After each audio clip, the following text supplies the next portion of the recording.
Pemirsa, satu orang ABK kapal kargo MV Mahirini berbendera Marshall tujuan Penang, Malaysia dievakuasi tim SAR gabungan di tengah laut Selat Benggala dengan kondisi mengalami stroke dan harus segera dievakuasi untuk mendapatkan penanganan medis.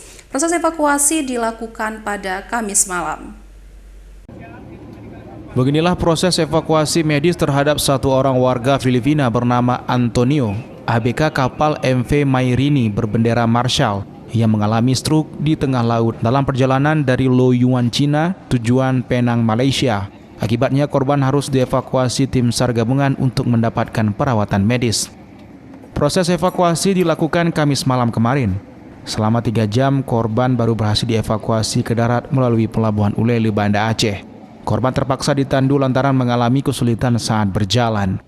Korban dibawa ke Rumah Sakit Zainal Abidin menggunakan ambulans. Sebelumnya korban juga telah di-screening awal sebelum dievakuasi kapal SAR KNN Kresna.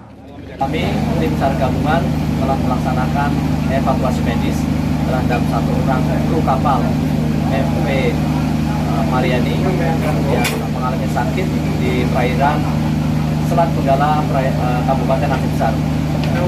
Sakit apa? Untuk korban atas nama Antonio Braga mengalami sakit gejala stroke. Saat ini korban warga Filipina telah berada di RSUD ZA dan sudah mendapatkan penanganan medis. Sementara kapal kargo MV Mahirini terus melanjutkan pelayaran ke negara tujuan Malaysia. Dari Kota Banda Aceh, Topan Mustafa, iNews melaporkan.